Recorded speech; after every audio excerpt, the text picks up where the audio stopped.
Hey YouTube, it's me, Tennessee Roll 619. I'm a little sick though, but I'm gonna show you how to drift video.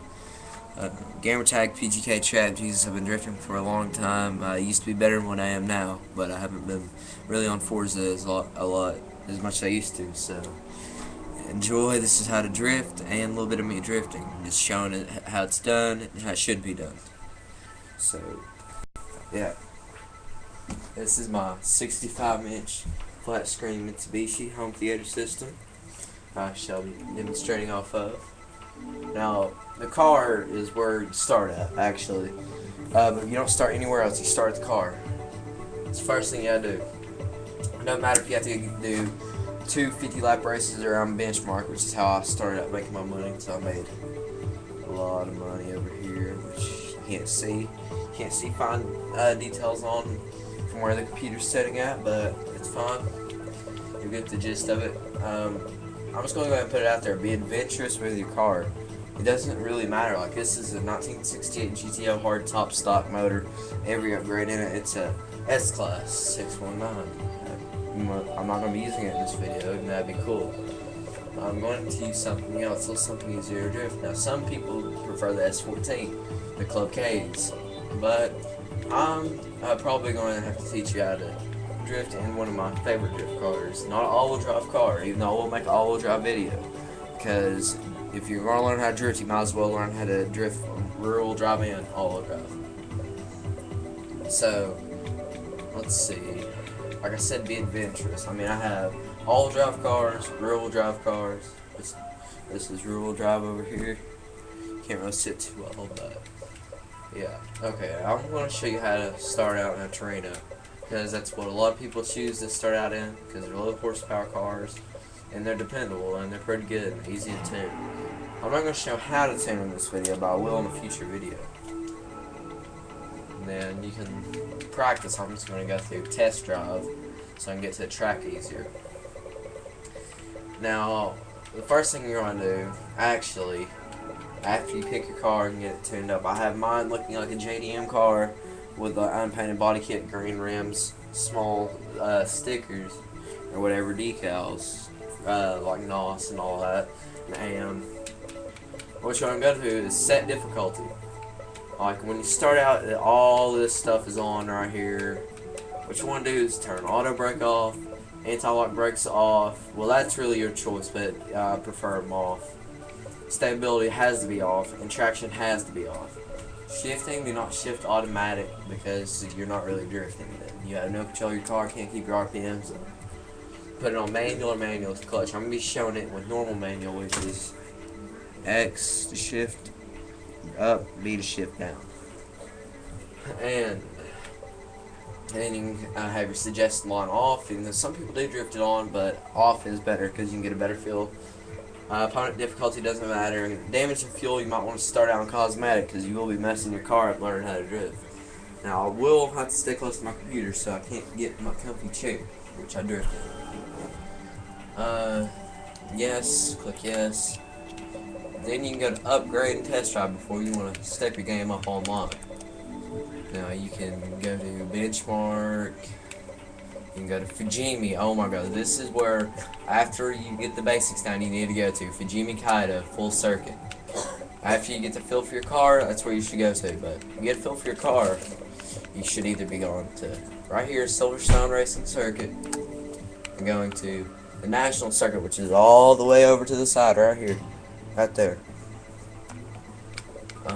But that's the D1 course, if you choose to do that. But I'm going to be showing you from the Scuba short circuit. You get a feel for your car is just not just, hey, I can drive this car. It's more like, okay, this car, this is what it can and can't do. You gotta get a mental checklist in your head. And I'll probably will have to make a second video of this because it takes more than 10 minutes to describe to somebody how to drift. Because it's not just gas, brake, e-brake, nothing like that. It's actually pretty hard. I'm waiting for this to load real quick, and I can get to showing you. Like it says helpful tips at the bottom, whatever. Alright, here's my car. Sounds like a little racer, right? Alright, well, that's kind of the thing. It's only a 401 horsepower car. Alright, you can either choose any of these views, but I think the best one for starter would be third person, first one that sets you out in. Now, drifting rear wheel drive, just so you make sure I'm drifting rear wheel drive, I do get wheel spin. Lock up the front wheels, alright. But anyways, so what you're going to do, you come up to a corner. If this is your controller and you're playing like this, right? You're drifting, you're playing the game. And you have some friends getting online, and then it can get annoying and shit. You should probably turn that off in a second for this. Alright, let me move my DJ pad to the side. No, I'm going to move this way. Alright, anyways, this is what you do. Is you want to get your RPMs up, which is a major thing. I gas it, alright? You want to be drifting second or third gear. Those are the main drift gears. Never drift first. First is never fast enough. Now I'm going to show you a corner. This is a hard corner. I'm showing my hands while I do it. And you'll slow down coming into it. You give it gas to get it around. And you start giving it gas like that, see? That's what's going to happen the first couple times you drift. But it gets a better feel for it. I haven't drifted at all today. It's pretty much like a dry run for me.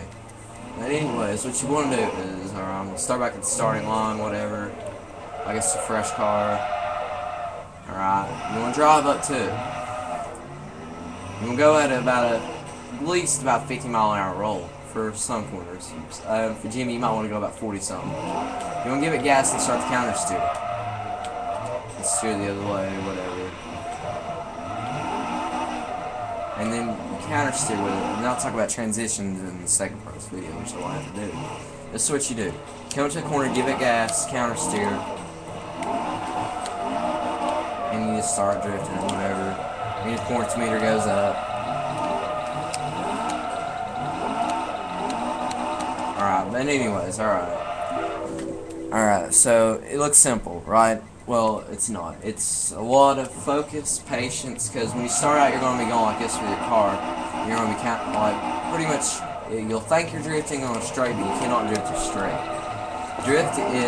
This is the general rule I've come to learn as I was drifting. If you E-brake it, which is the A button, you can get angle, but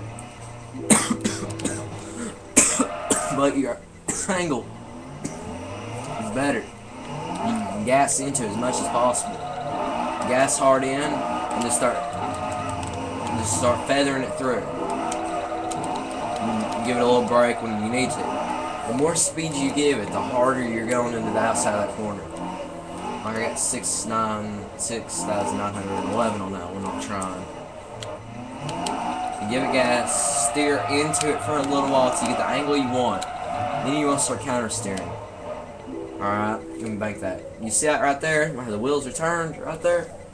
That's your counter steer. So if I'm coming around a corner, we'll back this corner. A little reverse drift. I better not catch any of you kids out there reverse drifting. That's retarded. I just did it to get around the corner. Right about here in the corner, about right here, is where you want to start giving it gas. You want to turn with it. You're going to turn with the corner. And you just got to turn with it. It's not going to work. And you turn with it, alright? You don't have your brakes on. You give it gas. I'm going to roll through it, show you what you need to do. Right about here, you need to let off the gas. And you should be getting sideways. About angle like that, alright? And you start giving it gas. So keep your RPMs up. Because there's one thing you just got to learn, alright? American cars, you're drifting to lose RPMs. Japanese, Chinese, domestic cars, you're drifting to lose RPMs, like this. But you gotta keep your RPMs up, especially in a 400 horsepower car. See, like this. Now, if you want E-brake drift, I'm gonna have to get into this in another video. E-brake drifting, you E-brake in, hold it for a second, and then you let out. You hold it in for about a second. So E-brake in, let out, and drift with it. Well, that was horrible, but yeah, I'm gonna have to go to another video, everybody. This is gonna be a 2-3 part thing, but yeah, scuba, whatever. Yeah, just check back. I should have part 2 up in a couple minutes. So this is me signing out. Till the next vid. Peace. Peace.